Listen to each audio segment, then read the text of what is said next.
Good afternoon, everybody, and thank you for joining us for our second day of our 2022 Virtual Dairy Day. I am Lindsay Ferlito, one of the two regional dairy specialists with the Cornell Cooperative Extension North Country Regional Ag Team, and I will be hosting today our New York Dairy Research Updates. We have 6 presentations today, so we're going to be going through them quickly, but we wanted to be able to present a bunch of different information and data from some projects that have been done in Northern New York, as well as across New York State, just to share some local data that's applicable to our farms. So our first speaker today is Dr. Kristan Reed. She is an assistant professor in animal science at Cornell University, and she is going to be sharing some data from New York Farm Viability Institute project on forage variability on New York dairies.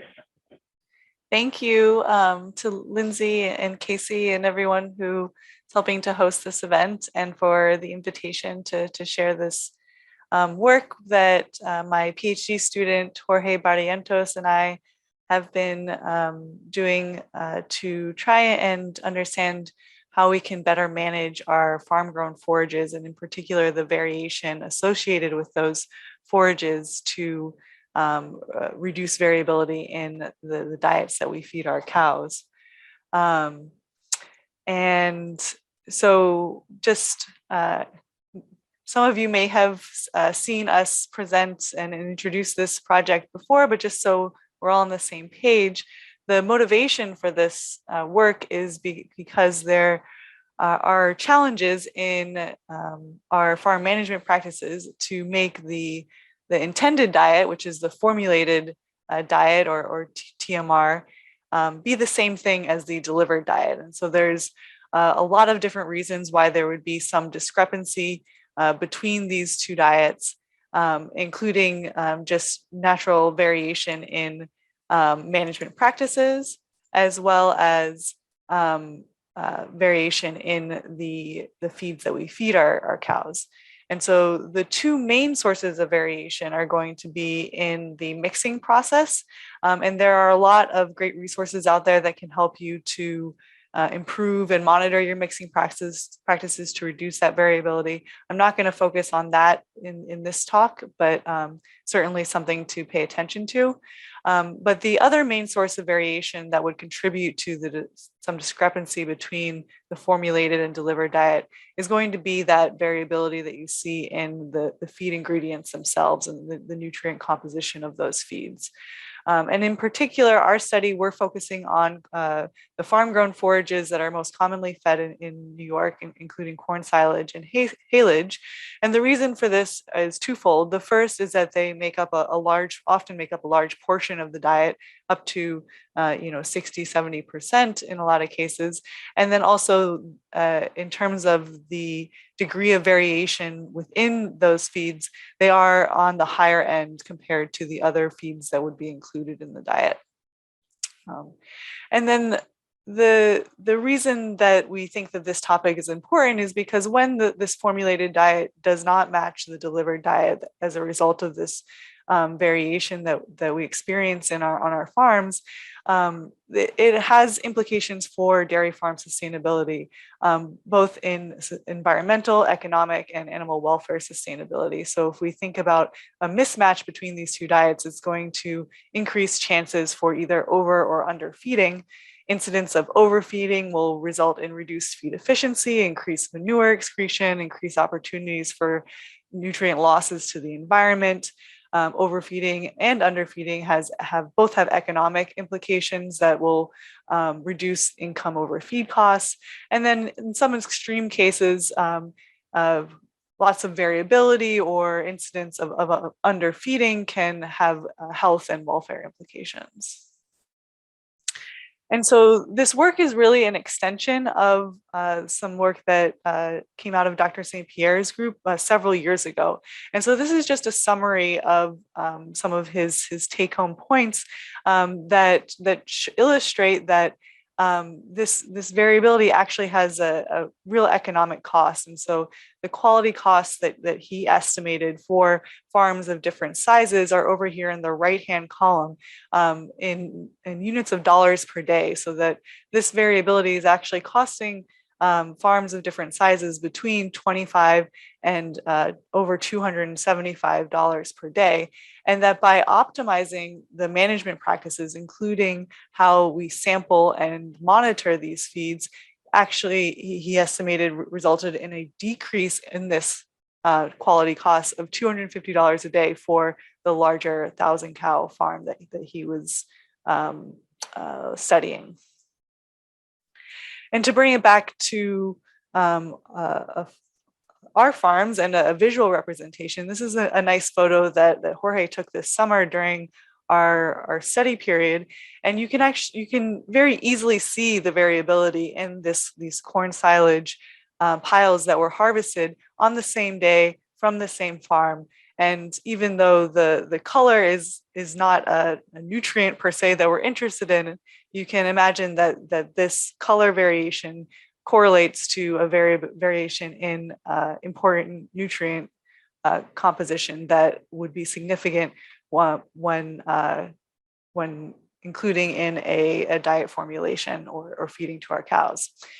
And then you will also know that how this variability in the harvested forage impacts the feed that is actually fed to our cows on the day of feed out will vary depending on the type of silo that is that the farms are using. And so bunkers and drive over piles in particular that have a method of packing of using small, wide, thin layers will have some mediating effect on this variability of the harvested forage, but you still see a variation you can still see the forage variation in even the drive-over piles and bunkers from top to bottom, and sometimes even from left to right. And so how this forage is packed and then how it is fed out will also influence the variation in the forage that the cow experiences. And then when we think about bags, of course, we don't have those thin layers mixing the different forages harvested from the different fields or different parts of the field to kind of mediate that variation. And so we'll have more of a sequential pattern in the variation, possibly with higher degrees of oscillation.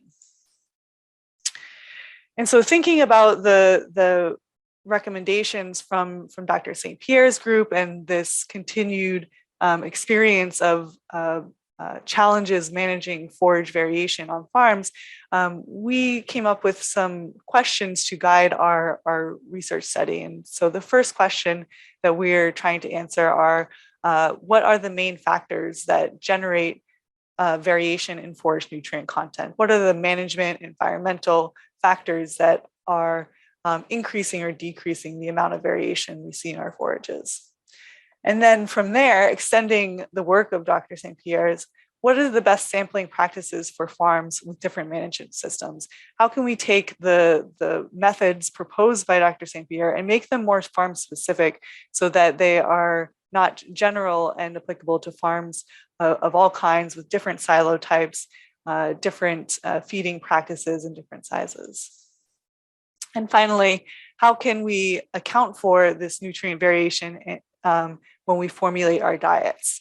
Are there better methods to formulate our diets that incorporate the expected variation within that formulation practice? And so translating those questions into our project objectives, our first objective is to quantify the variability of corn silage and haylage in New York farms and the management and environmental factors associated with that variation. Following that objective, we want to use the information about the variability that we've identified in order to optimize sampling and formulation practices for farm-specific conditions. And then use those optimized sampling practices to develop an algorithm and protocol to monitor variability and guide forage management and diet formulation practices. And so in order to achieve these objectives, we went out onto 8 different New York farms across the state. You can see their locations kind of spread geographically in the bottom left there. And with the help of many of your favorite CCE dairy specialists, took intensive samples during both harvest and feed out of corn silage and haylage in farms that had bunkers, silo bags, and drive-over piles, or a variety of ensiling practices. At harvest, our goal was to collect a composite sample for every 15 to 20 acres of a field. And then in addition to the sample, we collected some metadata to go along with that sample about the environmental and management practices used at that farm, associated with that farm. Similarly, at feed out, we collected samples 3 times a week, or roughly every other day, for 14 weeks. And in addition to the samples at feed out of the haylage and corn silage, we also collected samples of the TMR diet and additional management and weather factors as well. Then we took the sample analyses from those samples at both harvest and feed out and use that along with the management data in a regression analysis or a mixed model analysis to look at the variation in dry matter, NDF, and crude protein for haylage, and dry matter, NDF, and starch for corn silage. We're focusing on these nutrients to begin with, but we hope to extend these methods to a multivariate analysis that accounts for multiple nutrients at once and other important nutrients for diet formulation. Looking at the results from that mixed model analysis, the fixed effects, or the systematic factors that influence the forage nutrient content in predictable ways, the kind of surprising results for me, at least, was that there were very few fixed effects, at least from the ones that we expected to impact these nutrient compositions, that came out as being significant factors. And so for haylage, we see that cut number and grass content, so the cut of the haylage and then the grass content came out as important factors for both NDF and crude protein. And then growing degree days also had a significant impact, reducing the crude protein content and the dry matter content, not in predictable ways. But for corn silage, the only fixed effect or systematic effect that had a significant influence on corn silage, NDF, and starch and dry matter content was the growing degree days, or the measure of maturity. Moving from the harvest samples to the samples collected at feed out, we again see that very few of these fixed effect factors or systematic factors had a significant effect on the nutrients that we were looking at.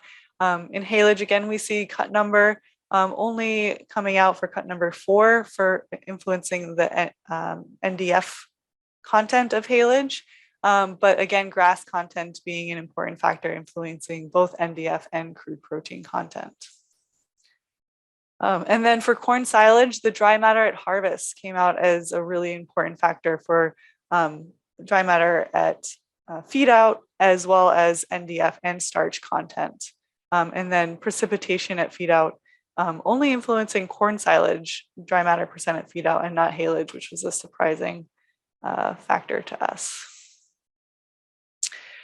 But really what we're interested in this study, more than the fixed management factors, is what are the factors associated with the random variation. And so we have these random effects to help us understand what are the unknown causes of variation, or the factors that are associated with these unexplainable amounts of variation. And so we see that field, or the field that the forage was harvested in, plays a pretty significant role in this unknown variation, accounting for roughly a quarter of the variability in haylage nutrient content at harvest, and then a slightly larger portion of the variation when we get to the nutrient content of haylage at feed out. So field being a really important source of variation for our haylage nutrient composition. We move on to corn silage. We see a similar story at harvest, in that the field that the corn silage was harvested at had a large influence on the, or was an explanatory factor of the variability in corn silage nutrient composition. But when we move to feed out, we see that field becomes not as important a factor, although it is still there and significant. But perhaps because of that homogenizing effect of the silos and the bunker and drive over pile silos, field becomes less important for corn silage at feed out, though still significant and an important factor when thinking about variation within a farm. And so because our results point to the field of origin being an important source of variation for the nutrient composition at feed out, we came up with the hypothesis that the time it takes to feed the forage from a particular field can be used as a proxy to estimate this variable called the average stable time, or the average in control time.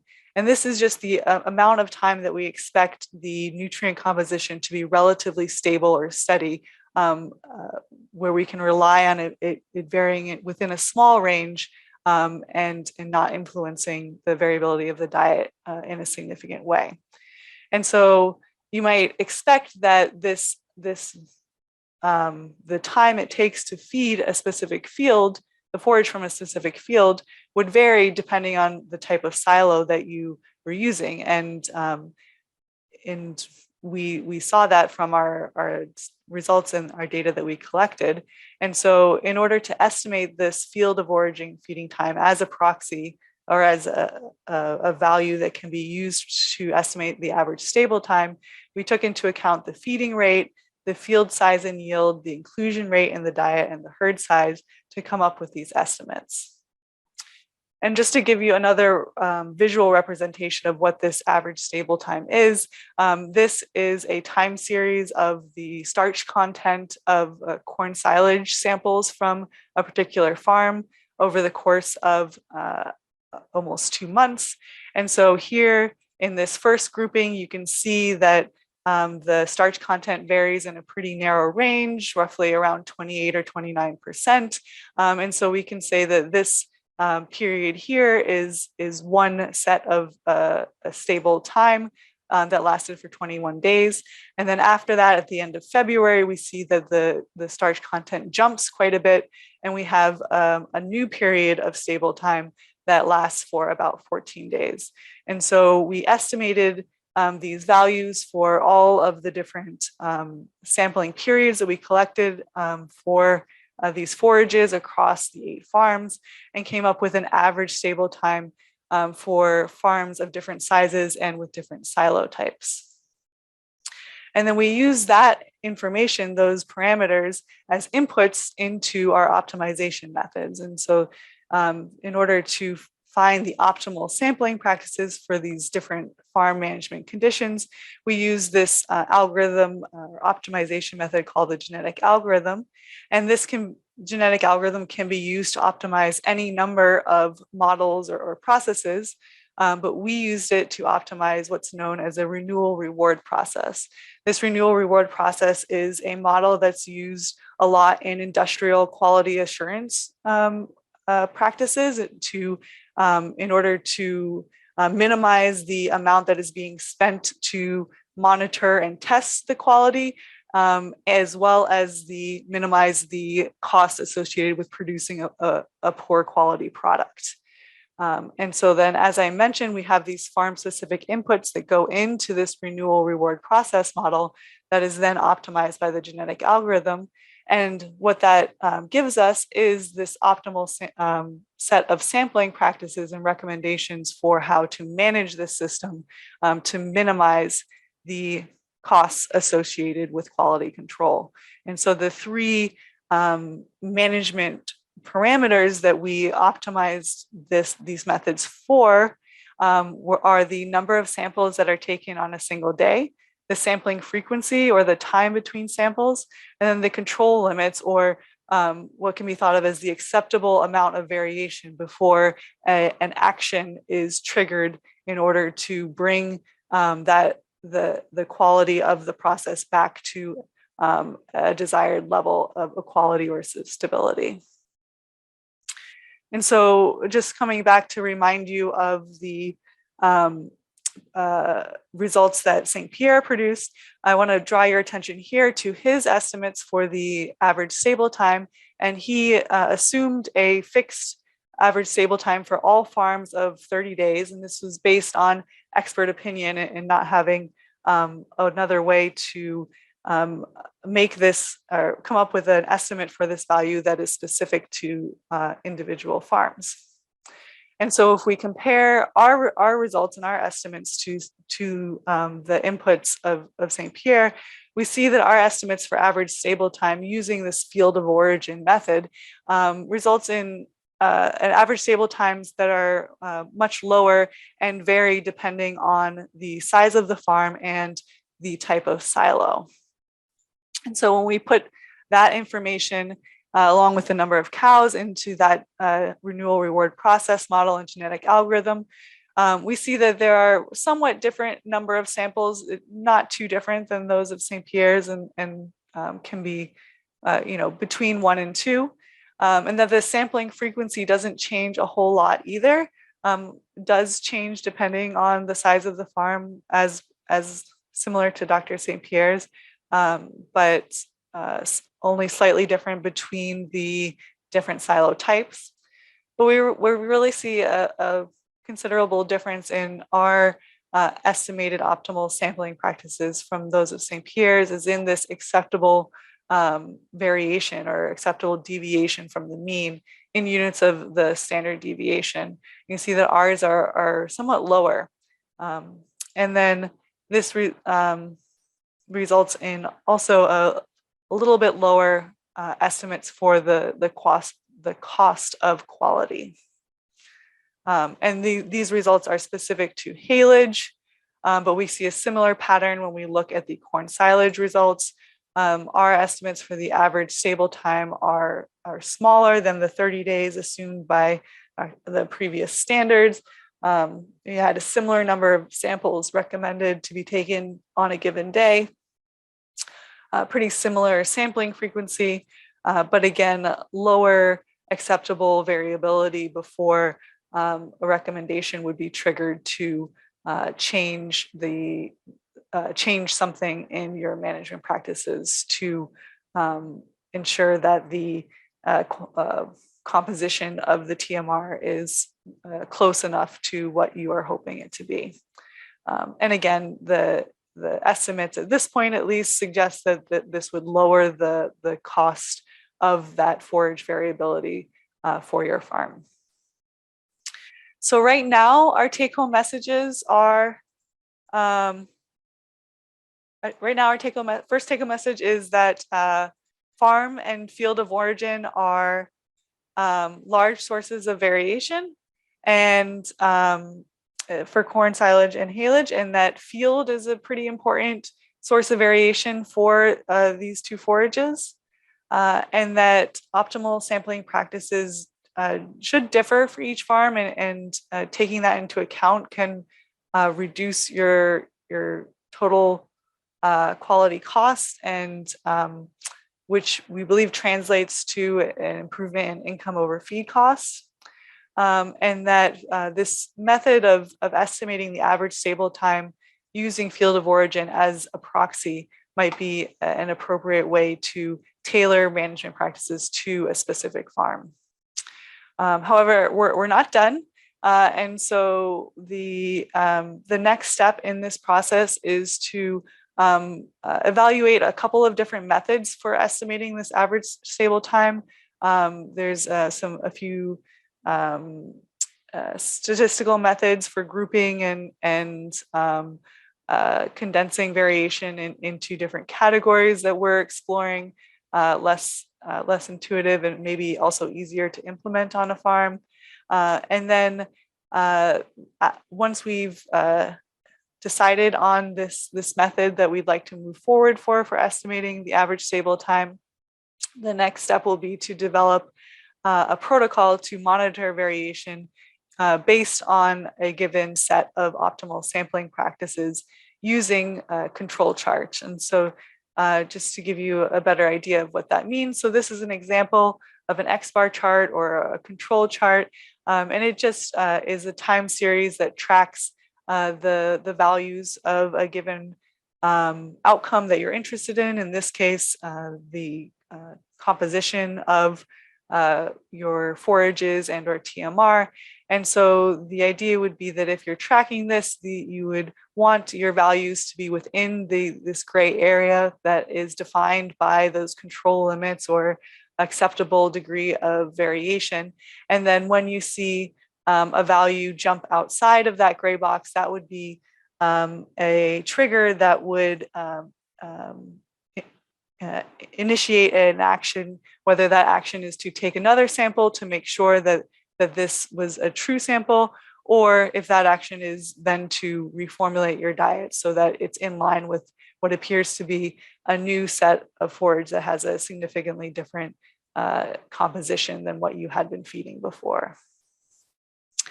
And then finally, using that, both the methods to estimate this average stable time and the protocols for acting on those recommendations, we are going to implement a validation study in order to test the impacts of these proposed management protocols and see if they do have the economic implications that we expect them to. And so the objectives of this validation study will be to, as I mentioned, implement the optimal sampling practices and monitoring protocols on several commercial farms in New York State, and then measure the feed use and milk response to this hopefully improved set of management practices to quantify under real conditions instead of the hypothetical ones we have used in our studies before, and get some estimates about how these practices influence farm economics. And so thank you all for your attention, and again, big thanks to Casey and all of the other CCE specialists out there that helped us in the first part of the trial, and looking forward to the next steps. Great, thank you so much, Kristan. And we will now have our next speaker. We have Tim Terry, who is the Farm Strategic Planning Specialist with Cornell Pro Dairy Program. And Tim is going to be sharing some case studies from a Northern New York Ag Development Program project that Casey and I have been working on for the past year. And Tim has been helping us troubleshoot some calf barn ventilation issues with farms across the North Country. So Tim's just going to share some case studies of some farms that we worked with and some of the changes they've made and some of the improvements they've seen. All right, so good afternoon, everyone. Again, welcome to the Ag Team Dairy Day 2022. And as we start today, I'd like to give a little shout out to the Northern New York Agricultural Development Program. They are the benefactors of this project, and we are very grateful for their support. Now, one of the objectives of our study was to evaluate airflow and air exchange in calf facilities. And the study originally enrolled 15 calf barns across Northern New York, but many others were added just out of word of mouth and because of other outreach efforts. So in an effort to try and capture some of the complexity and uniqueness of these various barns, we've tried to compile 4 of the most interesting cases that arose out of the study and the further troubleshooting efforts. Just want you to know too that the assessments and solutions described herein are the result of a collaboration between the participating farms, their attending veterinarians, CCE dairy specialist Lindsay, Perlito and Casey Havekes, and of course myself, Tim Terry. So let's get started, shall we? So here, case one, the grouped housed animals, they're fed acidified milk ad libitum. We have some positive pressure ventilation tubes up here, and there are two for the winter months and one large one for the transition period. They also have some additional box fans that they mounted on the sidewalls that are sort of cross-ventilating this barn. However, the owner relates there's still a high number of respiratory cases and a lot of treatment associated with them. And the attending vet notes that there's higher than usual lung ultrasound scores. In other words, we've got a lot of congestion, some consolidation, maybe even some scar tissue building up in these calves. The days that we were there, we noticed a lot of turbulence, some eddying going on, in other words, dead spots, but no real productive ventilation. Now remember, ventilation is actually an exchange. We're exchanging the stale air in the barn with good fresh air coming in from outside. And some of the things we're also seeing is some of these positive pressure ventilation tubes are pinched by the overhead doors that are there, which the dynamics in these tubes is very specific. It has to be round. If when it's squashed like that, things change and we don't get the performance out of them we should. In fact, in this case, we ended up with a dead zone over in this corner because we've had an obstruction to airflow there. Plus, there are obstructions to these milk boxes in the middle for the cross ventilation. So as you can imagine, there's going to be a wind shadow on the leeward side of every one of these. So again, another dead spot that we're not getting really ventilated. So what's the solution here? Well, one, we're going to drop the selected overhead doors, this one, and there's a matching one on the other side for the other two. Then we're going to take those 36-inch box fans and reinstall them on the ceiling between the lights and the positive pressure tubes, and then tilt them at an angle to aim them just below each fan to the floor just below the next fan. And we're going to attach a cable on these so that they can be easily adjusted for that angle. And then when they are cleaning the facility out, they can winch them up and hold them tight to the ceiling so they're not taken out by the skid loader. And the last thing we're going to look at is installing a larger fan hood over that middle fan tube. As you can see, this fan here, about the bottom third is open, pretty much right to the outside, but then the rest of it's pretty well closed up, and this is very tight in here, so it's going to be restricting airflow going into that the tube. Now, the other thing that can happen is that because this is so tight, the air has to flow faster, which means it's more likely to pick up and draw in things like rain, snow, bits and pieces of silage and bedding flying around, and then that blows it into the tube. You can imagine you get the tube filled up, again, performance goes down. So just simple little three-step process for this farm. Moving on to our second case, again, it's group house calves, but they have an automatic calf feeder, one on this side, one on the other side. Now there is a positive pressure tube running through the trusses up above this netting here. And there's basically chicken wires on the bottom cord of a truss for bird control. I know it looks like burlap, but that's because there's some buildup on that chicken wire. And there is a split curtain here. We've got a 1/3, 2/3, and most of the days we were there, the curtain was open on the top and closed on the bottom. So the situation in this farm then again is a high number of respiratory cases. We did fog the barn a little bit, and we could see it. There was a potential impaired airflow from the coming out of the tube. We had some dead spots in the barn, especially right here in this calf area. The air wasn't moving fast enough that the wind meter could even pick it up. although the curtain height here, you could see, was already bulging out. So there is potential for airflow.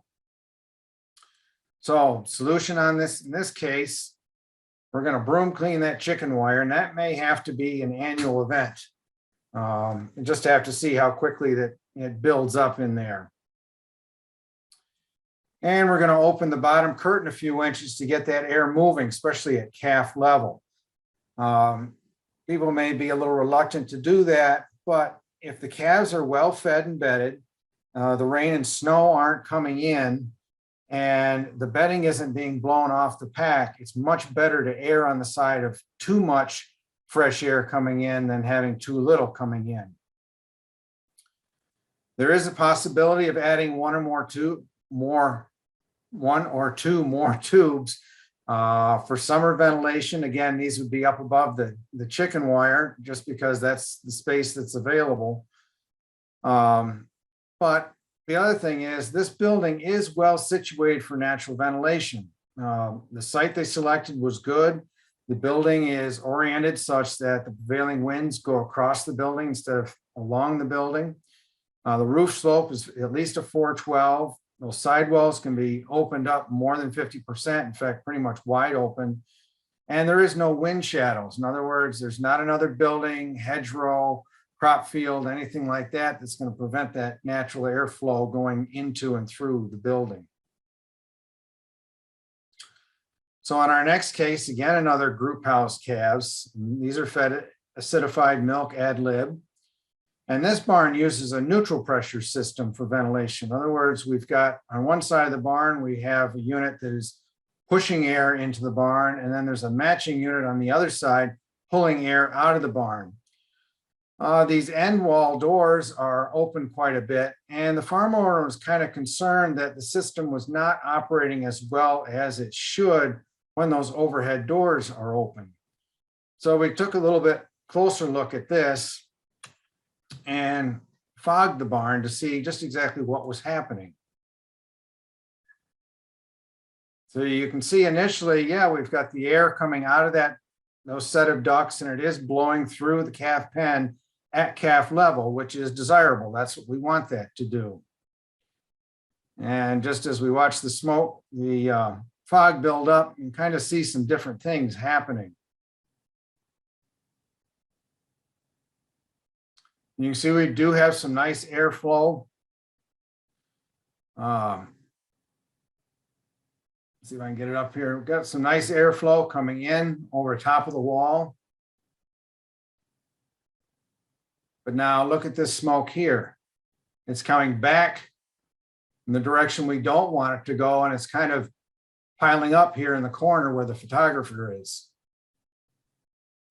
Now we're back out into the pen, and the air seems to be flowing okay.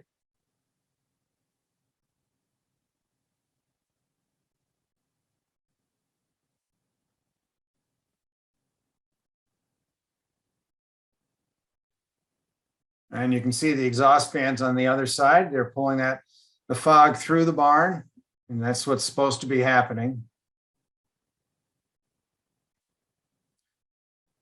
Just watch in a few minutes how the air quality, the amount of fog in the middle of the barn compares with what's going to be in the other end of the barn here to the left.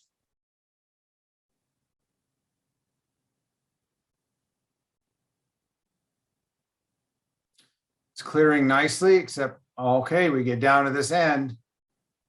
And now we've got air moving back against the flow that we want to achieve.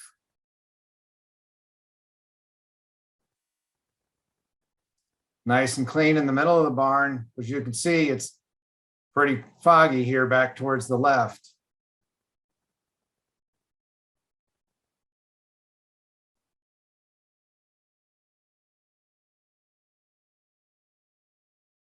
But once it gets out of the corner, it gets drawn in and exhausted out. Now, see, look how foggy it is along this wall.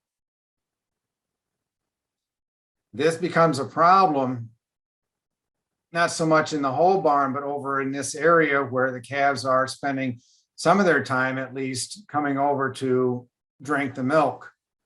So we've basically got a dead zone, and that may be impacting the calves as well. So what's our solution for this?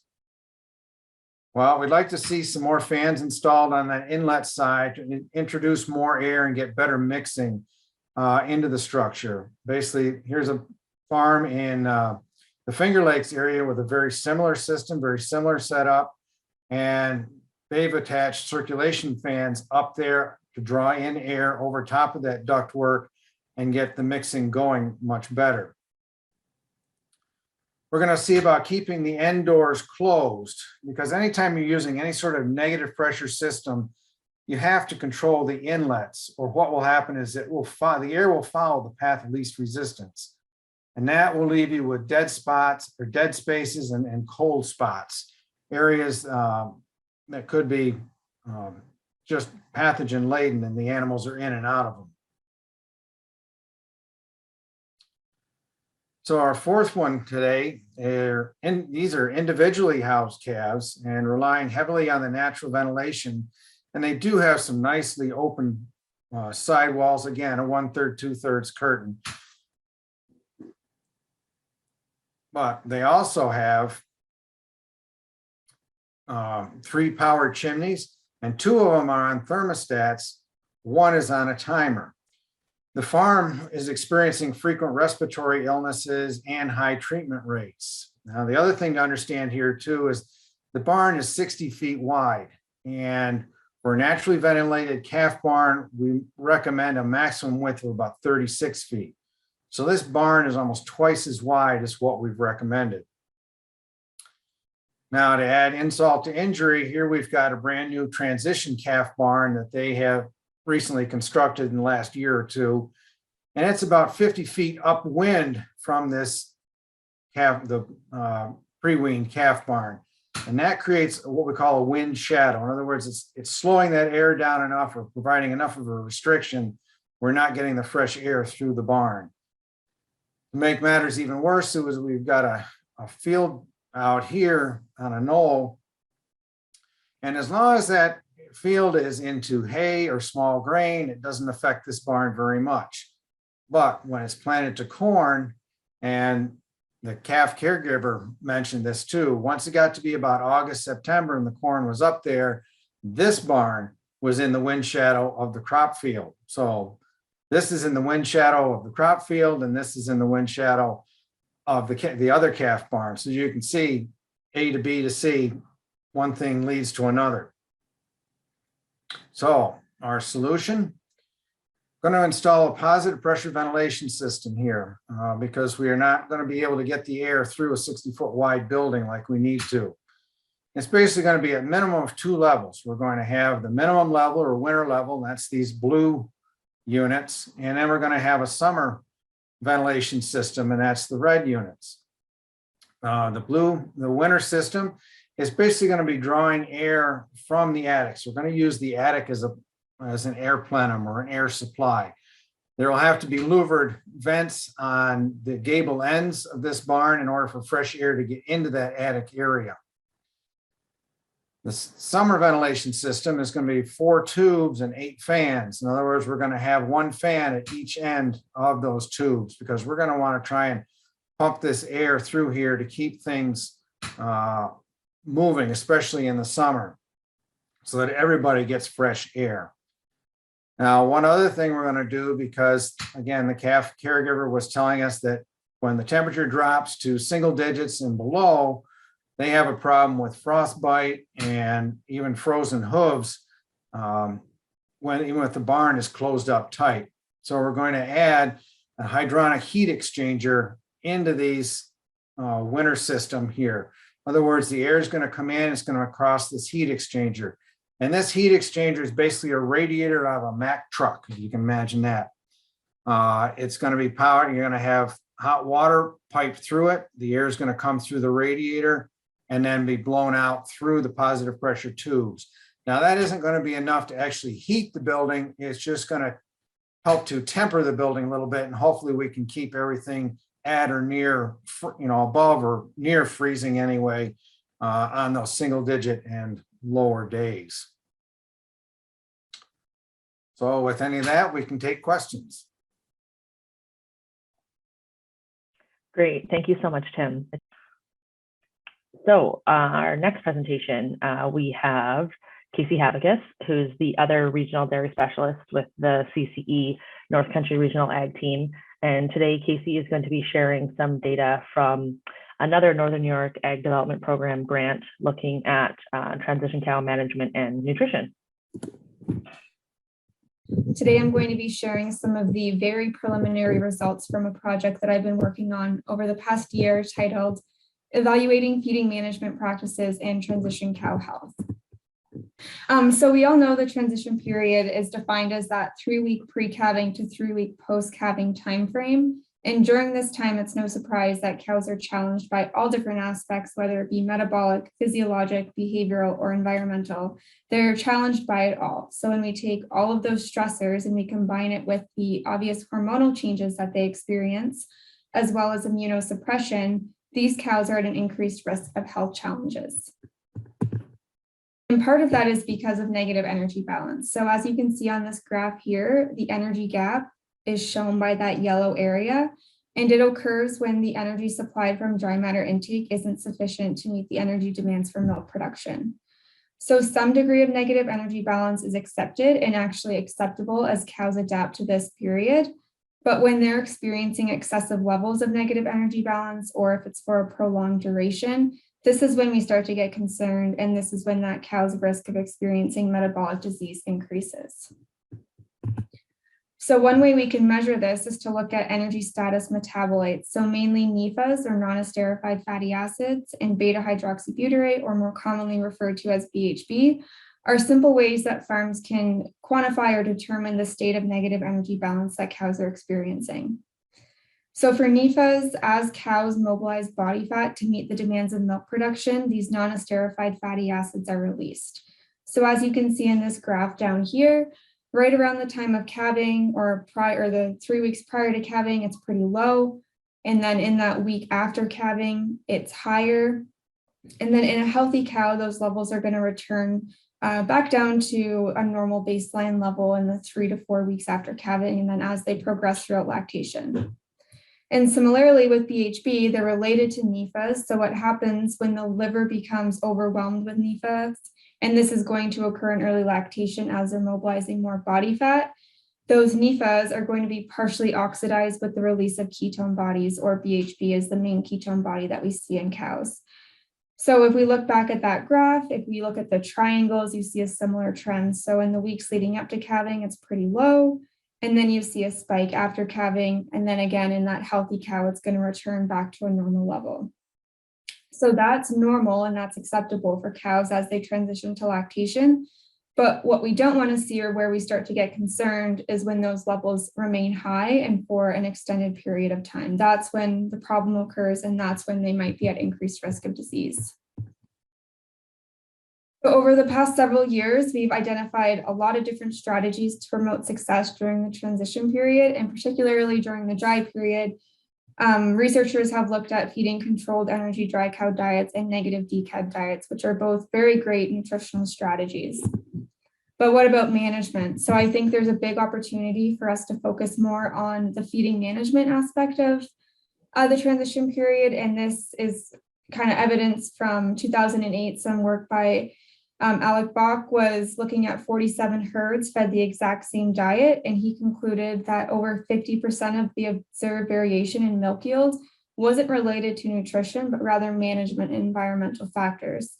So when we consider that, I think, again, there's a huge opportunity for us to do some more digging and learn more about the impact that management can have on the transition period success.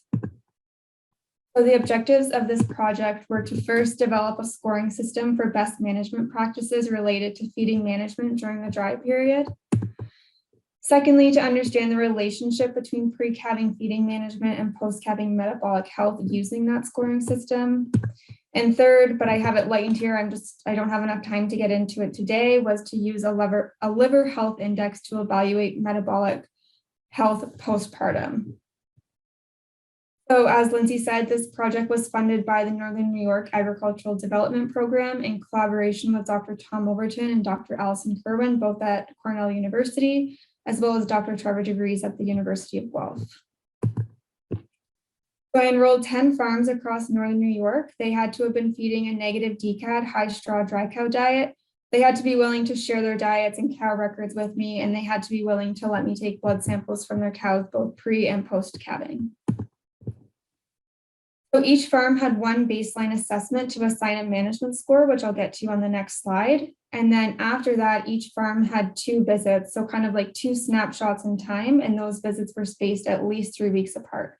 So I wasn't sampling the same cows both pre and postpartum. So at each visit, I randomly selected 15 pre and 15 postpartum cows. 10 were multiparous and 5 were primiparous at both visits, for a total of 30 prepartum and 30 postpartum cows per farm. So in order to be selected pre-calving, they had to be within 16 days of calving. And in order to be selected post-calving, they had to be between 3 and 15 days in milk. So all cows had blood taken from the tail vein, and then postpartum, I analyzed those blood samples cow side using a ketone meter for BHB. And then all samples, both pre and postpartum, were also sent to a lab for NYFVI analysis. Okay, so this is the feeding management scoring system that I came up with. And I just want to preface this to say that this is kind of novel. So a system that's been developed solely for feeding management during the dry period has not been developed or established. So this is kind of a first stab at it. And I recognize that there's a lot of other aspects that go into this, but again, this was just a first stab, kind of a first attempt to try to come up with something. So I had these different categories along the left-hand column, and these were based on a lot of the work that I did in my graduate studies, as well as work that other researchers have done specific to feeding management during the dry period. So I kind of took the ideal and then the less ideal and then the very less ideal for each of those categories and scored each farm points in each category. So excellent, good, or poor. And then I added up their score and assigned them a total sum or their total score. And then I took the top 5 herds and assigned them a management score of 1 or more ideal management. And I took the bottom 5 herds and assigned them a score of 2 or less than ideal management. And that will come into play in the next couple of slides. Moving on to some of the health results, I followed some of Paula Espina's work back in 2010. So she identified some thresholds and some herd alarm levels associated with prepartum NYFVI, postpartum NYFVI, and BHB. So I'm going to be relating my results back to some of this work. So Paula established that prepartum NYFVIs, if 15% of the cows that you sample are greater than or equal to 0.3 millimoles per liter, that could be associated with increased disease incidence and potentially indicate to you that there's a herd level problem. And similarly, looking at postpartum NYFVIs, if that level is greater than or equal to 0.6 to 0.7, but for the sake of this presentation, I just use 0.6, that could indicate a herd level problem. So looking at my prepartum NYFVI levels, I have the farm IDs listed on the left, the average, and then the standard deviation, and then the percent above the threshold. So I just want to draw your attention to that column there. So as you can see, only 2 of the 10 farms were below that 15% threshold, which is highlighted in green there. So that's where we want farms to be. That next column or that next row down is yellow. So I made that kind of like a moderate column. So that's between 15 and 25% of sampled cows fell within that or fell over that threshold. And then the rest of the farms were greater than 25%. Of sampled cows had prepartum NYFVI levels greater than 0.3. So I think that indicates an opportunity for us to look at some feeding management, maybe some social stressors, maybe some dry matter intake, some body condition score. Those are all risk factors for high prepartum NYFVI levels. So I think there's an opportunity for us to do a little bit more digging in terms of, or a little bit more digging in terms of what's causing that and what we can do to help those producers. And when we look at it in relation to the management score, so management score of 1 were those ideally managed herds, and a management score of 2 was those less than ideal managed herds. So although not statistically significant, I think it's interesting that the average NYFVI estimate for farms that scored a 1 was below that threshold of 0.3, but those herds that scored a 2 on average had a NYFVI estimate of 0.44, which is above that 0.3 threshold that Dr. Ospina concluded from her research. And then looking at postpartum NYFVI levels, we see, again, somewhat of a similar trend with only one farm falling in that good or excellent category of less than 15% of sampled cows below the NYFVI threshold of 0.6, and quite a few farms are above that threshold. And again, so this is some degree of negative energy balance is going to be expected and acceptable, as I mentioned. But the fact that these levels are pretty high, again, I think indicates an opportunity for us to fine-tune management for these herds and for herds in general in the dry period. Again, not statistically significant, but we do see a similar result here with that average NYFVI estimate below that threshold of 0.6 for ideally managed herds, and it's greater than that 0.6 threshold for those less than ideally managed herds. And lastly, for BHB levels, if it was greater than 1.2 or 15% of your sampled cows are greater than 1.2, it could indicate increased risk of disease. So looking at the farms on this study, quite a bit better actually. So most of the herds were below that 15% category, with only a couple slightly above it, and then another couple significantly above it. So again, interesting to see the relationship between postpartum and prepartum NYFVI levels and BHB levels. So in conclusion, I think we need to do some further work to better understand the role that feeding management plays on that feeding management during the dry period plays on postpartum health. And we need to do some further work to finalize and validate a feeding management system or scoring system for the dry period. So my goal is to come up with something that can be used by producers and consultants in the industry to help farmers fine tune that dry cow diet so that their cows have increased success throughout that transition period. So with that, I'd like to thank all of the participating farms, the nutritionists, the vets, and collaborators, as well as my summer tech, Amanda Bond, and thank you all for listening. Awesome. Thank you so much, Casey. Our next speaker, we have Dr. Paul Virkler. He is the Northern Laboratory Director and Senior Extension Veterinarian with Cornell's Quality Milk Production Services Program. And today, Paul is going to be talking about some milk quality e-learning training systems and some of the work they've been doing on this over the last couple of years. Excellent. Good afternoon, everyone. So this is phase 3 of an e-learning training systems grant. And this year we looked at proper sampling and treatment technique. And we developed a third module that's, again, an e-learning system to help educate milkers and employees. This time we went out a little bit broader. The last 2 have been specifically focused on milkers. There's 5 sections within the module. These are all accessible on a cell phone, although you can certainly use them on a computer or a tablet. And we made them as pretty concise and interactive.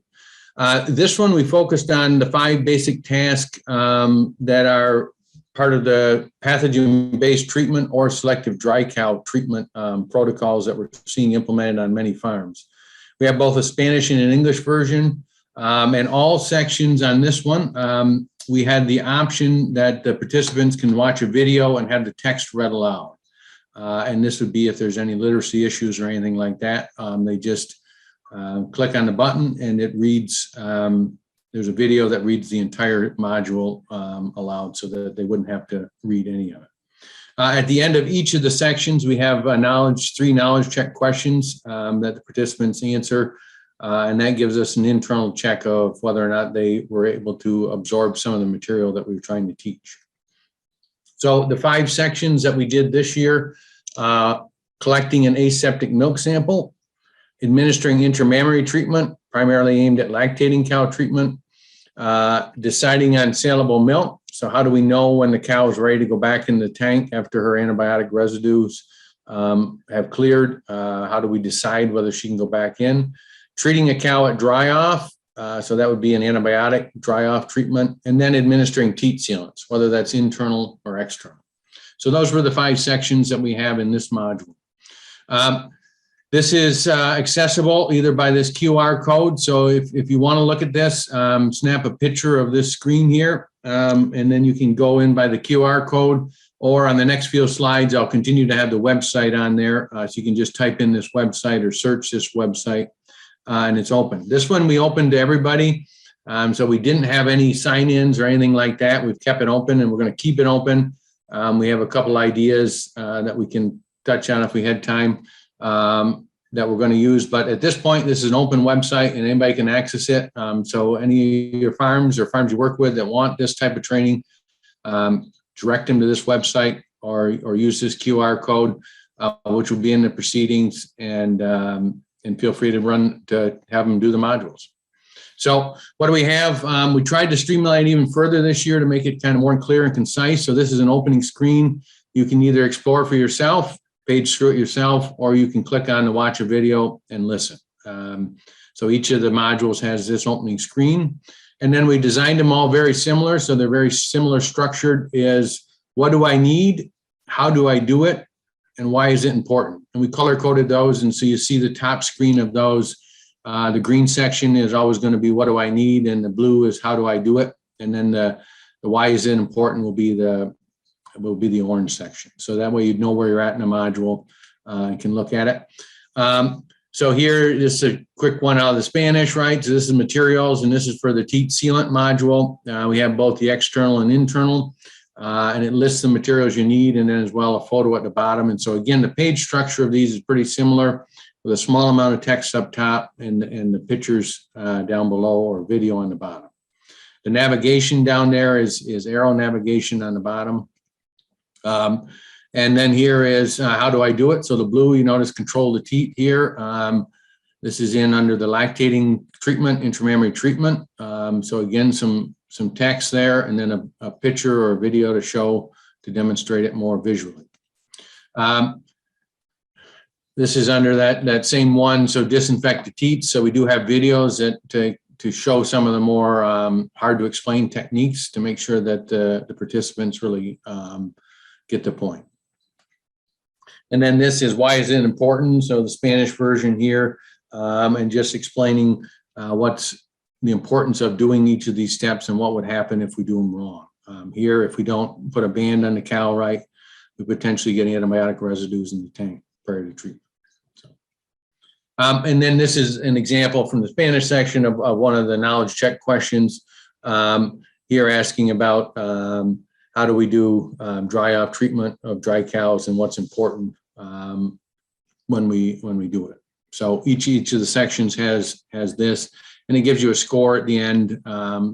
What percent right you got out of the 3 questions.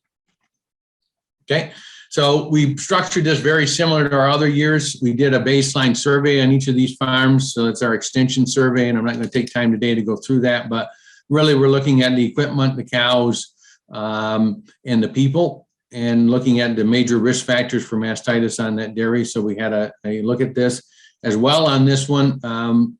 This grant, we did a much better job of doing a full pre-training. So prior to training, we did a dry off procedure audit.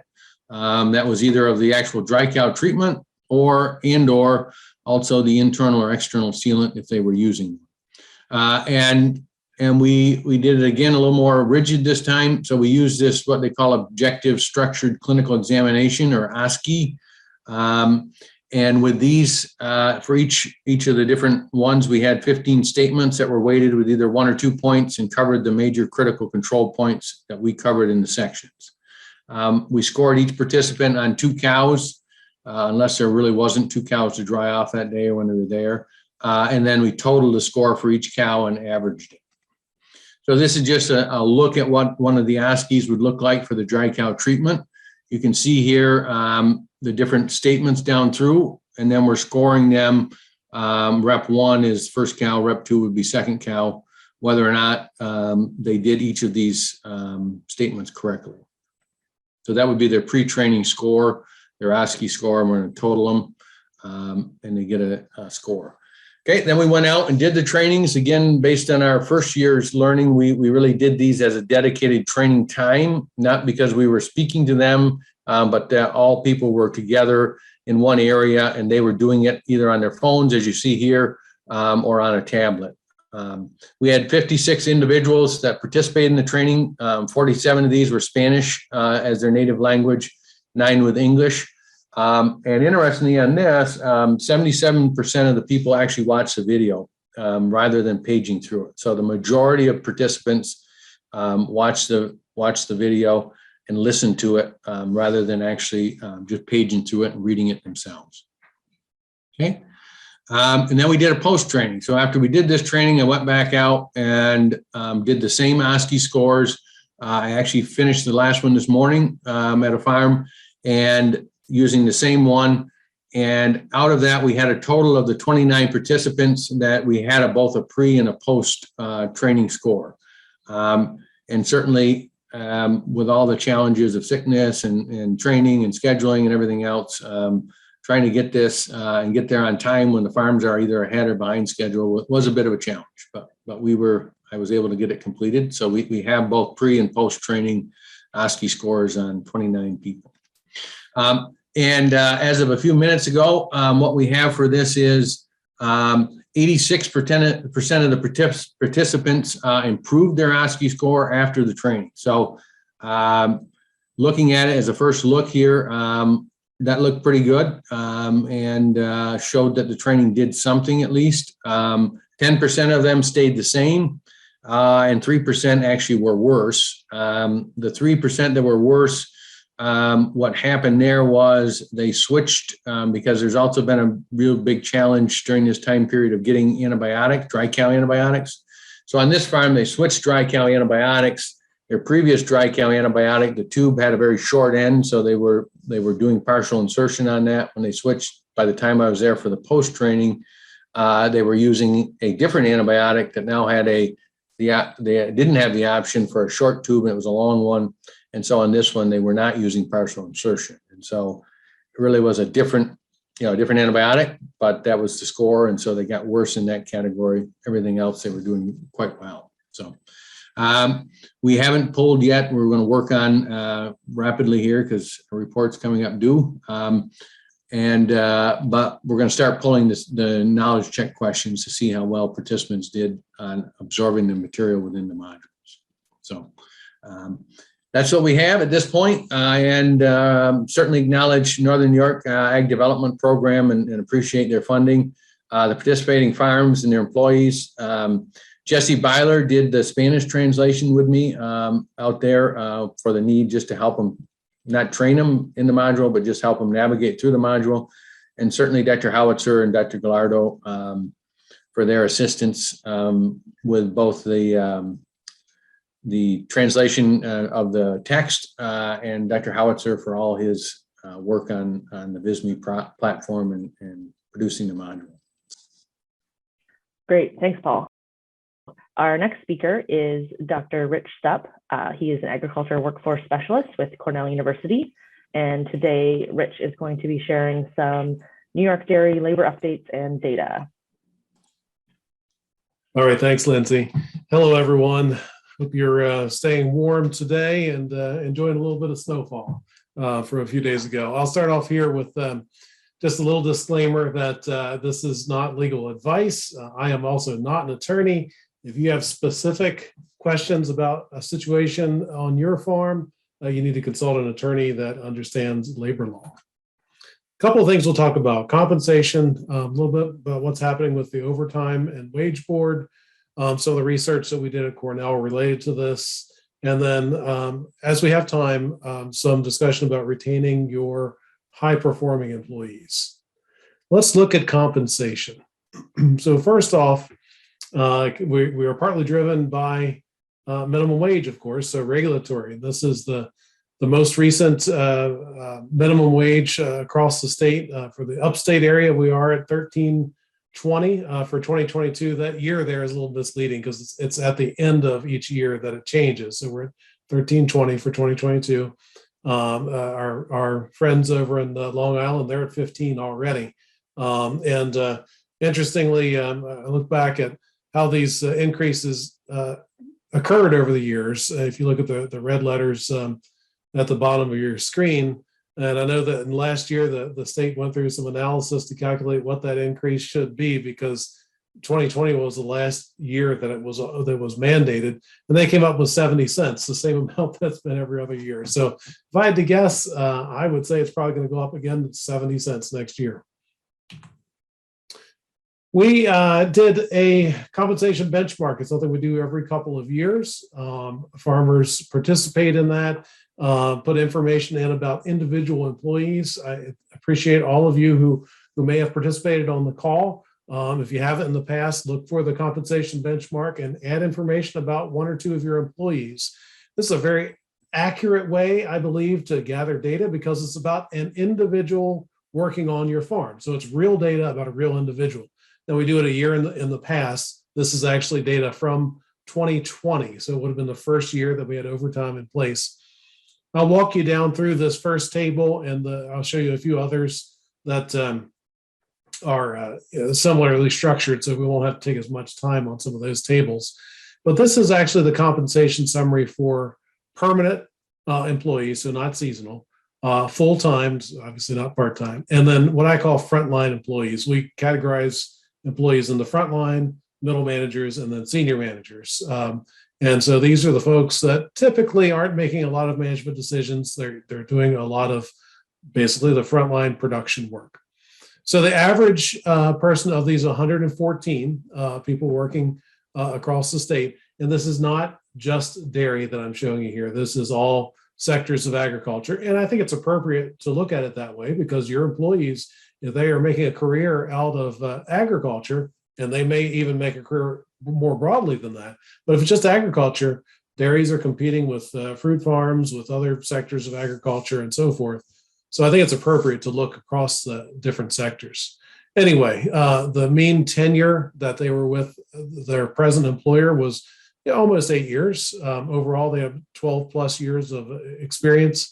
And in 2020, in terms of regular hours, they worked over 2,500 hours, and their regular wages there were about $41,000. So overtime then was about 137 hours of overtime they worked for the year.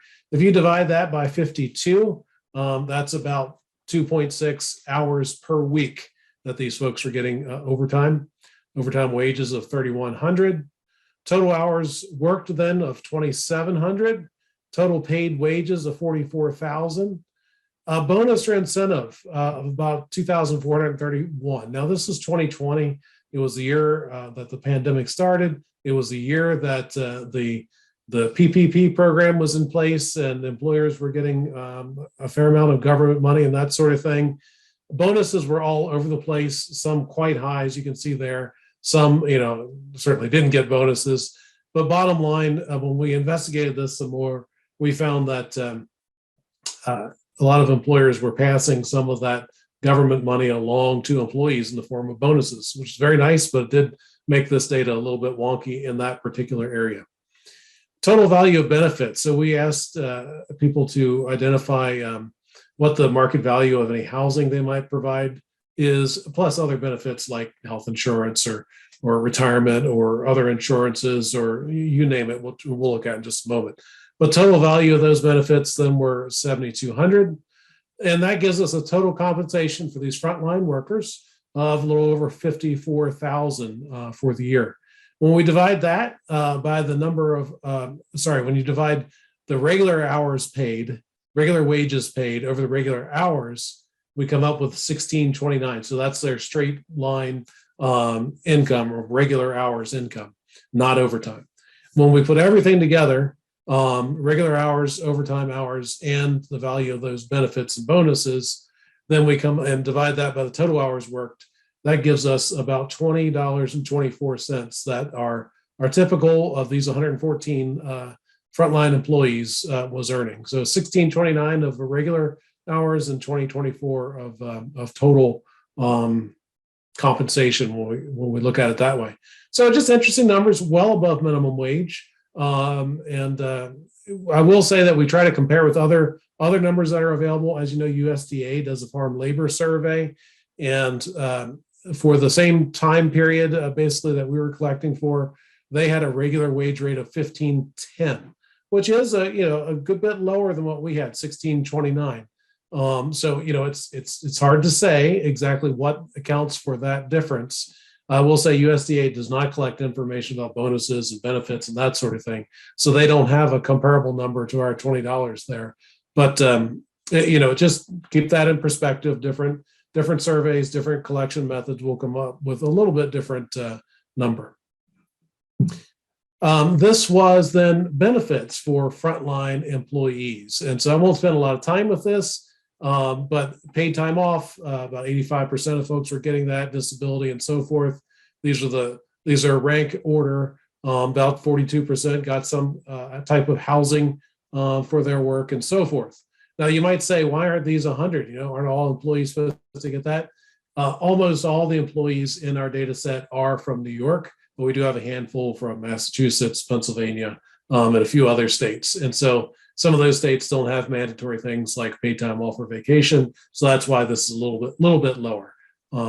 It's not all 100% New York employees. Okay, let's look then further at middle manager pay. So this would be people that are basically a step up. They're typically supervisors, could be herds persons who are making more management decisions and not just performing the work. So middle managers follow that down through the same way. About 11 years with the current employers, almost 17 years of experience.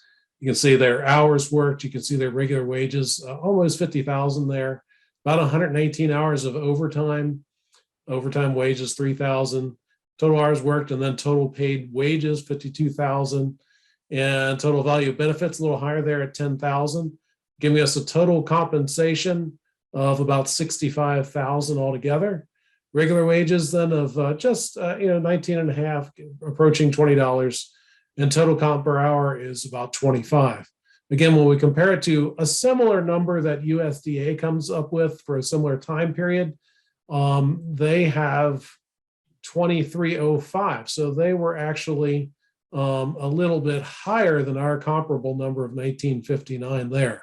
So we were a little higher than them for the frontline employees. They were a little higher than us on the middle managers. Similar approach here then. This is what the middle managers were getting in terms of other benefits received. Okay. So that gives us a snapshot of what happened in 2020, and a lot happened in 2021. I know labor's been short, and those numbers have probably inflated since then. So there would have been regulatory increase in minimum wage since then, and there would have also been the tight labor market that tends to drive wages up. So let's talk about the wage board, which is kind of happening right now, and some of you may have already participated. Just to give us a little perspective, the governor signed that FLPA bill, that's the farm labor bill, back in 2019, and it went into effect the 1st of January in 2020. And then the wage board the next month in February held one live in-person hearing. And then the world fell apart with COVID, and they didn't hold any more hearings until they got organized and held some Zoom hearings in August and September. There were multiple wage board meetings then at the end of December of 2020 when they were discussing that. And the result was that here they decided to keep it at 60 hours for 2021. And so we got to the end of 2021 last month, and everyone was wondering, are we going to hear something? Are we going to hear something? We did not hear something other than the Commissioner of Labor scheduled more hearings. And here we are now, currently in January. We've got wage board hearings taking place. They took place last night, and they will take place tomorrow night. So what will happen after that? We don't know. We don't know what the timing will be for this. But what I can tell you is this. The wage board makes a recommendation to the Commissioner of Labor, and of course to the governor at the same time. And then ultimately the decision, if there's any changes made, it will be the decision of the Commissioner of Labor and the governor if there are any changes. So I just think that's important for us all to know. This wage board, they do not decide. This wage board recommends. And then it's up to the governor and the commissioner to decide. So I just think employers need to know how that process works. Wage board hearings taking place, as I said, last night, and then there's one more opportunity tomorrow evening. And we will be presenting some of the Cornell research that I'm about to show you here in just a minute. But it's been circulated. A lot of folks have seen it. You can go to this website that I'm showing you there. Just look Farm Labor Wage Board New York. If you want to Google it, it'll come right up. You can watch some of the past recordings. But it is certainly important for employers and employees to share what their thoughts are about any changes to the 60-hour overtime threshold. Let's look at some of the research that we did. And there's a lot more to it, but given the constraints of time, I have to kind of skim over it a little bit. But we had 4 objectives going into really this past summer when we were trying to do a lot of things under difficult circumstances and gather some data. So we did what we could, and I'm pretty pleased with how it all came out. We wanted to understand a little bit what was happening in 2020 with the original implementation of the overtime threshold. We wanted to then get a first look at what are some of the effects then on the competitiveness of New York agriculture from that change to 60-hour overtime. And then further, we wanted to look ahead. So what if the threshold were to go to 50 or 40 hours?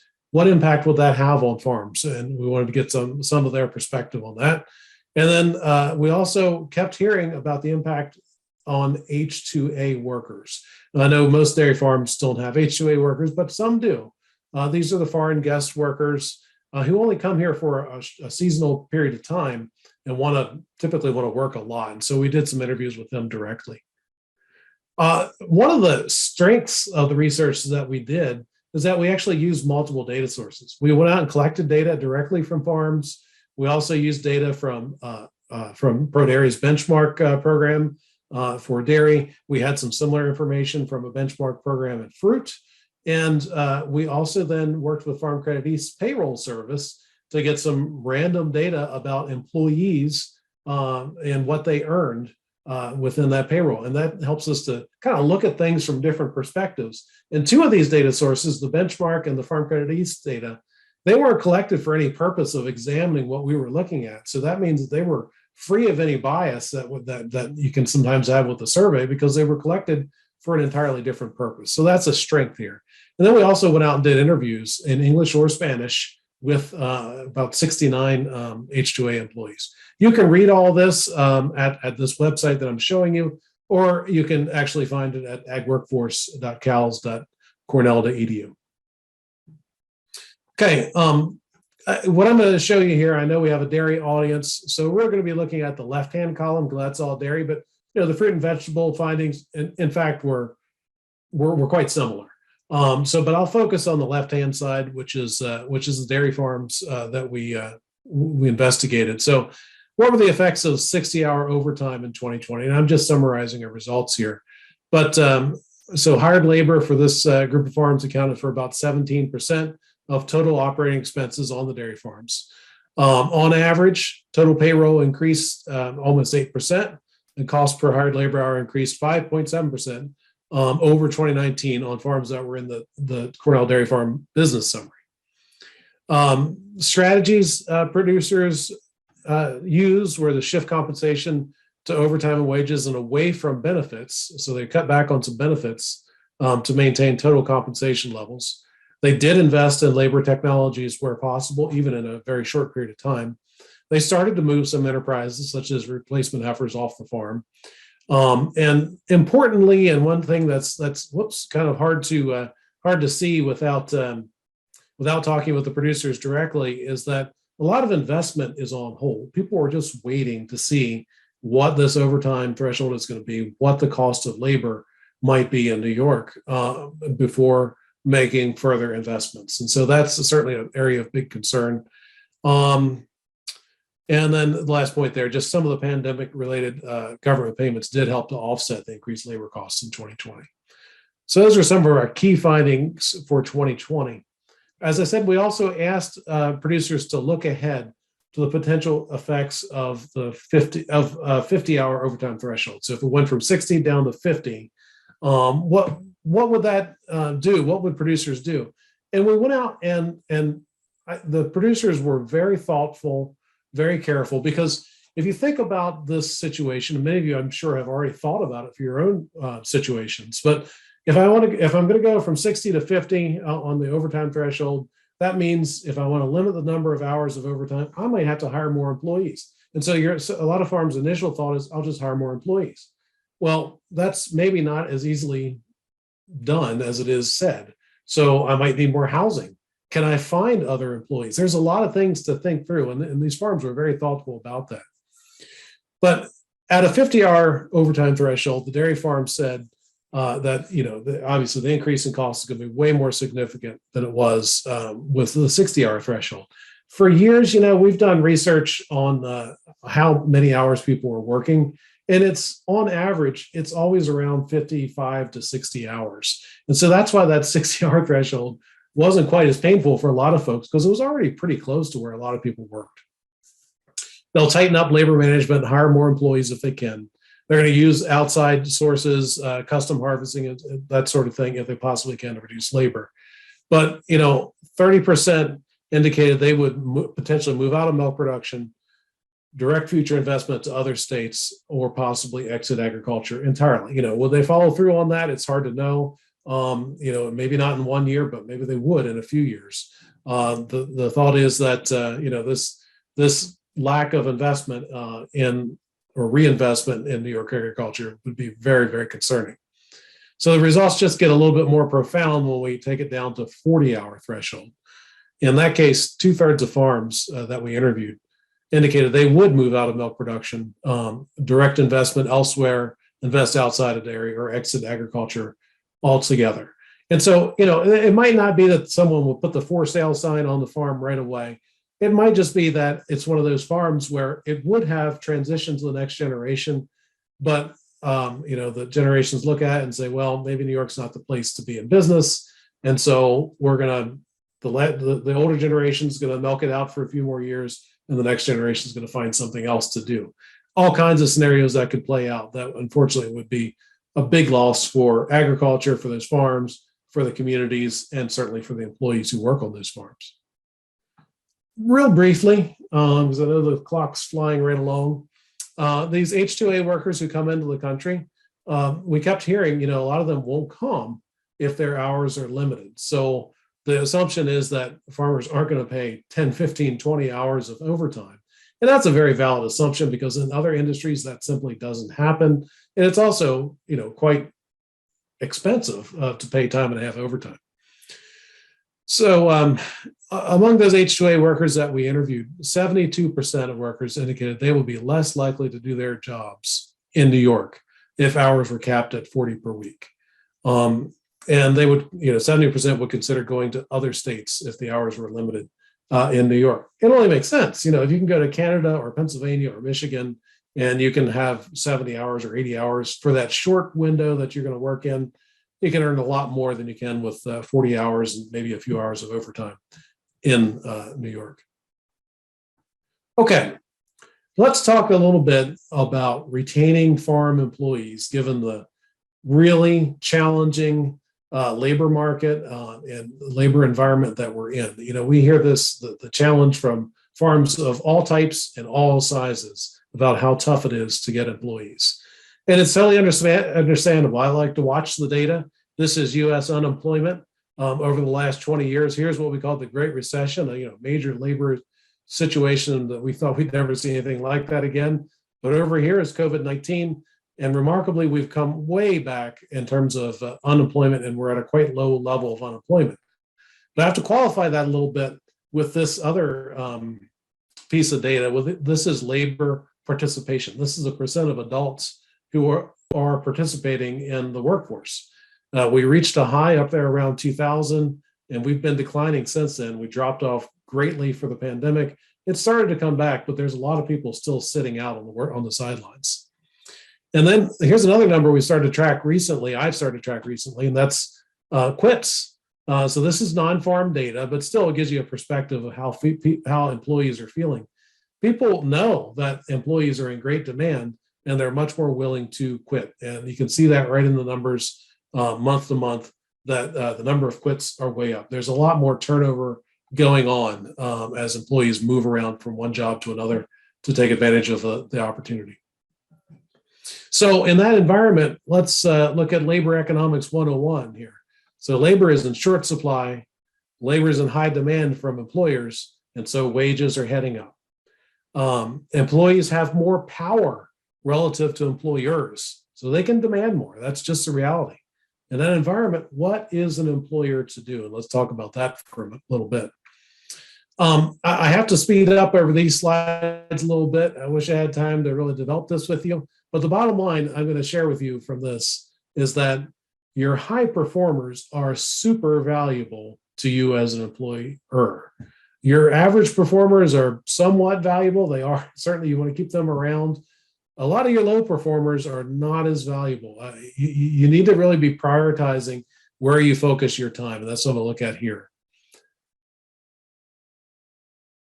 Do I treat everyone the same? What is my strategy in terms of retaining people? Do I treat everyone the same? Do I focus on improving low performers? Do I focus on improving average performers? Or do I focus on developing and retaining my high performers? The data would show us that you really got to focus on those high performers because you just can't afford to lose them. It's a big mistake to ignore high performers. And the reason I say that is a lot of people have those high performers, they're out there, they're doing just fine. So I can not worry about them and I can focus on the low performers and try to help them get better. Big mistake. Make sure you stay engaged with those high performers. You got good relationships with them so you don't lose them because they really are the people that you can build your business around. And, while you can't ignore those low performers, you got to be working on those because it'll kill morale. If you've got a poor performer out there and you never do anything about it, that'll kill morale for everybody. But you can't spend all your time with them and ignore those high performers. So that's the key I'm making there. So what do I mean by high performers and low performers? When we look at your workforce strategically, hey, everybody's not the same. And you know that. If you've been around the block a little bit, you know that performance varies quite a lot. Also, potential varies. And a lot of this is from our supervisory leadership course where we go into this in a lot more depth. But I just wanted to share this with you. Here we've got a matrix with future potential, high and low, present performance, high and low. We like our stars, right? Because they've got high performance now and potential for future growth. So we're going to do everything we can to keep them around and help them to continue to grow. But this group over here, where their high performance is in place, but they don't have a whole lot of upward potential, those are our workhorses. This is a group, a lot of times these are long-term employees that get a lot done for you. They're not going to become managers. They're not going to become take on a whole lot of additional responsibility, but they show up day in and day out. They get the job done. Please don't ignore these folks. Give them some attention, some recognition for what they're doing, and hold on to them. Hold on to these stars and workhorses. They're critical. Who are the question marks? Often they're new people, right? So they've got low present performance. Hey, if they're new, that makes sense. And they've got potentially high future potential. That's great. Let's move them either up to stars or workhorses. Deadwood, these are the ones that are low present performance and low potential. Well, don't waste all your time with these folks. If this is a problem employee, they may need to find work elsewhere than on your farm because likely they're causing more problems than they are help around the farm. So don't get into that situation where you're spending a huge amount of time dealing with deadwood. If they're not working out, you got to get rid of them. Focus up here on those stars and workhorses. So how can we do that? What are a couple of things that we can do? And I realize I'm about out of time, but compensation, feedback, are two that we'll talk about very briefly, but then choice, connection, and competence. So high performer compensation. Look, they're adding a lot of value to your business. You can pay them some more. Maybe it's a higher base salary somewhat, but not so much that's different from everyone else that destroys morale. get it through incentives and bonuses as much as you can. Bonuses can be very useful there, or retention bonuses, things like that. That's a way to pay those workhorses and stars and keep them around. Stars, find opportunities for them to actually advance, take on more responsibility, add more value to the business, and thus get paid more for what they do. Feedback. This is, what you do as a supervisor, what you should be doing. Positive and redirection feedback from the supervisor, from the work, from colleagues and customers. Make sure that the stars and workhorses are feeling that feedback, feeling appreciated. For your stars, give special attention to coaching so they can take on more responsibility, maybe even management and leadership capability. High performers like to have choice. They like to, in many cases, delegate, especially to high performers. Give them chances to schedule their own work, to take charge of what they're doing day to day. Involve them heavily in continuous improvement whenever you can. Connection, both stars and workhorses, I've said before, don't let them be taken for granted. Stay connected, build those relationships, know how they're doing, and potentially even discuss strategy with the business about them or with them. And then finally, development and competency. Workhorses, you can do some delegation, but you don't want to overwhelm them. Give them some outside training opportunities. With the stars, there's a lot of focus on delegating new responsibilities. They're stars. They want to learn and grow, and they want some outside training opportunities, maybe even job training and cross-training to gain more diverse experience. Coaching by outsiders. So focus on those stars and workhorses. We're about to start another module of our online leadership training, so you can find more about that. And also, if you're interested in onboarding, we're about to launch that 3-part webinar series this Friday, so you can learn more about that too. Thank you for sharing that, Rich. So our last presentation for the day, we have Emily Fread, who is a graduate student at the Minor Institute in Chazy, and she is going to be presenting on some heat stress data. Hi, everyone. My name is Emily Fread. I'm a graduate student at the Minor Institute, and I'm going to be talking about some heat stress in the North Country. So this is a graphic from the University of Florida where the bars indicate the number of cows in every state, and then the colors of the state represent the number of heat stress days they see a year.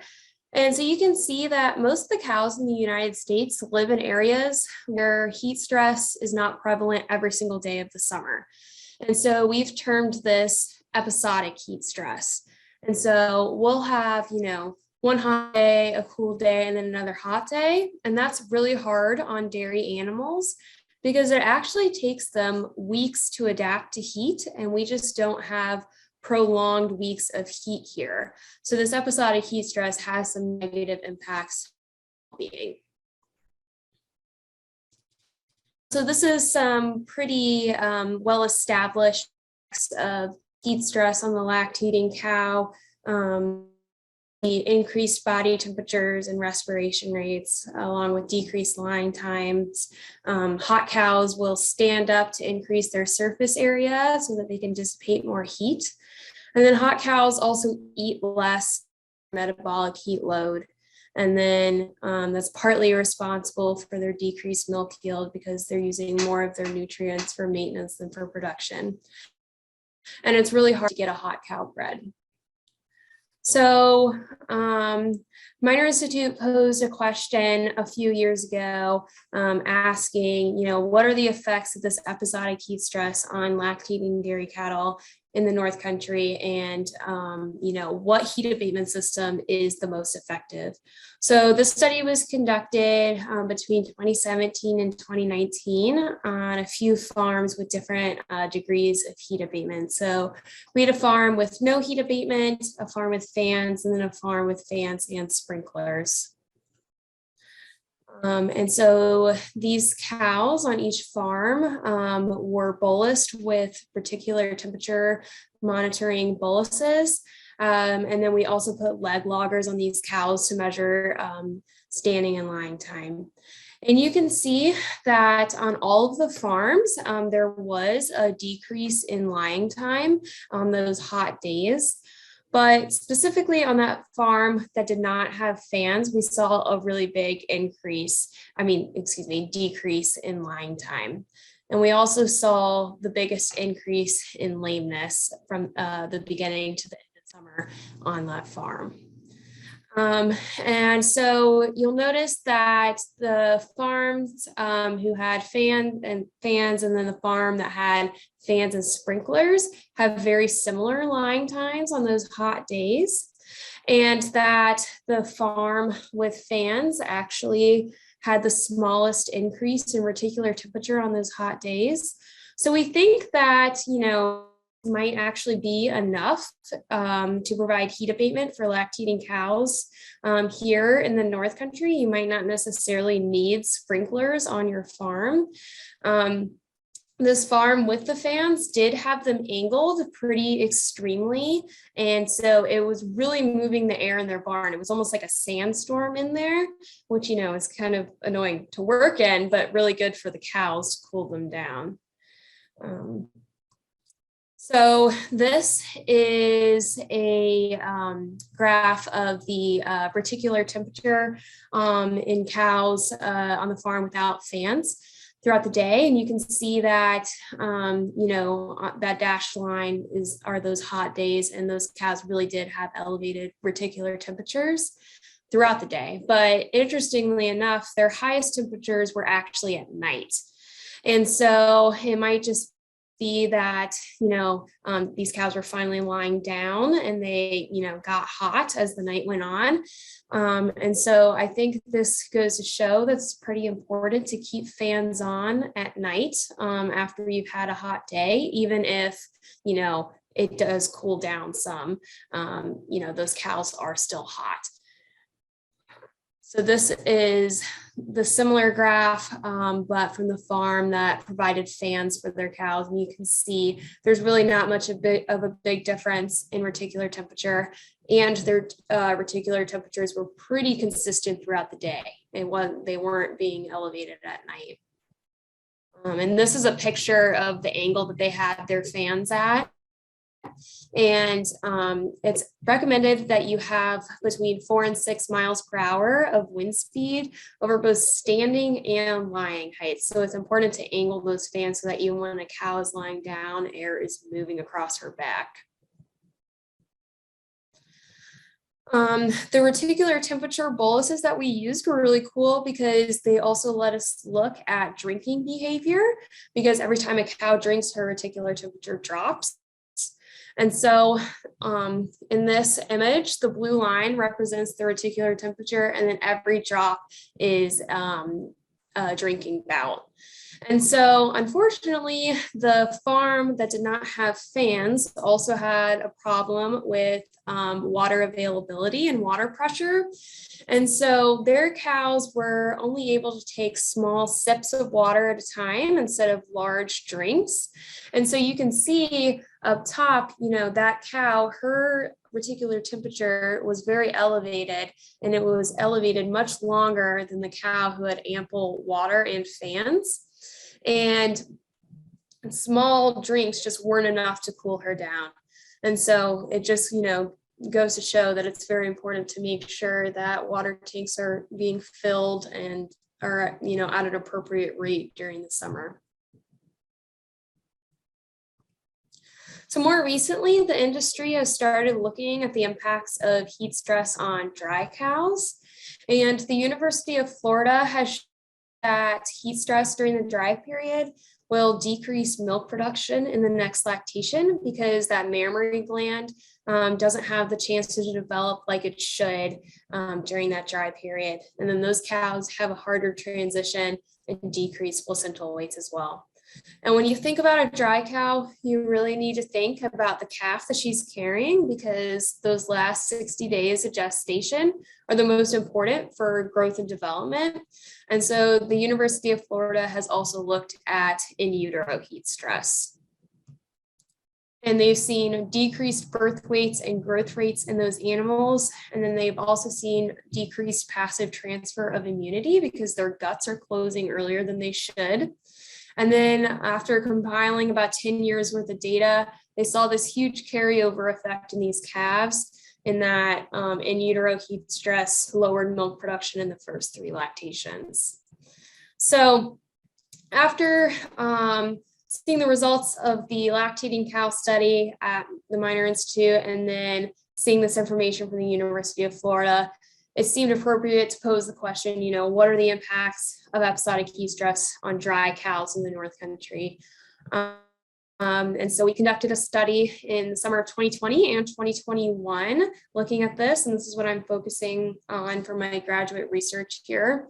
And we did this on 2 farms, one that pastured their dry cows during their far dry period, and then moved them into a bedded pack with access to an outdoor sand lot for their close-up dry period. And then the other farm housed cows in either free stalls or a bedded pack for their far dry, and then moved them to a larger bedded pack for their close-up dry period. And then they had fans over all lying and standing areas. So this is data from 2020 on the farm that provided fans for their cows, for their dry cows. And we actually saw something that we weren't expecting. So we saw higher reticular temperature on cool days. And so this is significant, but might not necessarily be biologically important just because it was such a small difference. But we think it could be explained for a few reasons. And one of them has to do with the lying time that we saw. So even though we didn't necessarily see what we were expecting with reticular temperature, we did see that these cows stood up for about an hour longer on those hot days, which, made sense. And so we think that, maybe because these dry cows have, a lower metabolic heat load than lactating cows do, that standing for an hour longer and providing fans for them were enough to minimize the effects on their reticular temperature on those hot days. And it's really important to think about what the long-term effects of that increased standing time is going to have, which, probably will lead to increased lameness in the herd. So we were only able to enroll about 75 cows in 2020 because of a late start due to COVID. And we added 175 more this past summer. I'm going through that data right now. And, by having such increased cow numbers, we're actually going to be able to look at the impacts of in utero heat stress as well. And then we're going to look at milk production in the next lactation. So just a quick take-home message, heat stress does affect both lactating and dry cows in the North Country, and there's some ways to minimize heat stress on a budget. And I think the number one thing is just drinking water availability. That's one of the best ways to cool your cows down.